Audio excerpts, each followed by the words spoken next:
This is an introductory course describing the basics of what a clinician needs to know in order to understand and perform cosmetic sclerotherapy. The procedure is popular, safe, and simple. Understanding the patient's expectations and explaining to them about the results they will likely achieve is critical for any cosmetic procedure. Patients should be told that the generally quoted industry standard is 85% improvement. When it comes to sclerotherapy, time is a friend.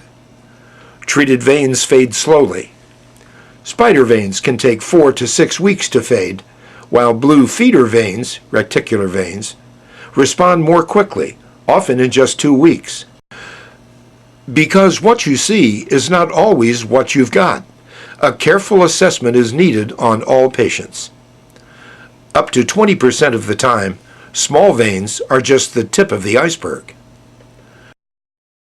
The presence of venous insufficiency, which is the condition that causes varicose veins, can often be a hidden and underlying cause of what looks to be a cosmetic problem. In other words, venous insufficiency is not always accompanied by the presence of varicose veins. Positioning the needle and hub flat to the skin is critical, whether treating reticular or spider veins.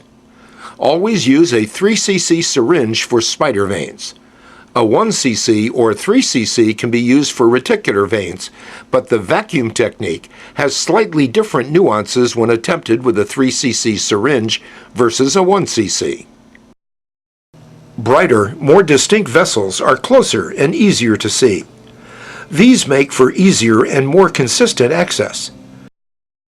Fuzzier, less distinct vessels are slightly deeper, and with experience can also be accessed because they are often slightly larger.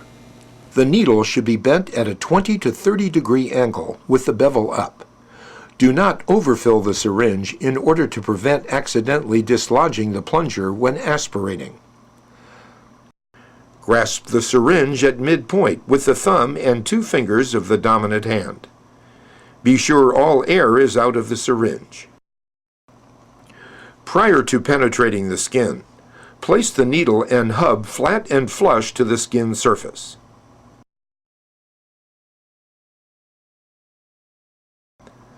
Penetration of the skin is then accomplished by pushing slightly downward while advancing the needle forward until the bevel is buried in the upper dermis. The needle and hub are flat to the skin, and the bevel is now within the superficial dermis. The spontaneous flash of blood indicates successful access of the vein. The technique allows several passes to be made at different levels of the dermis. The needle is withdrawn to the starting position without exiting the skin, and a slight adjustment is made to explore a different zone of the dermis with the next pass. Sclerotherapy of spider veins. Unlike the technique for reticular veins, spider vein injection is a one-hand technique. The syringe is held in the ready-to-inject or go-in shooting position. The next step is to find an ideal access site. Wider and brighter vessels lend themselves to ease of access. Since spider veins tend to be well networked, the location of the injection is less important than the ease of access, since the medicine will generally find its way throughout most of the network, despite where it is introduced. If the vessel is easily visualized, then it is logical that the needle tip should be easily visualized through the skin. If not, then the needle tip is too deep in the dermis and under the vein.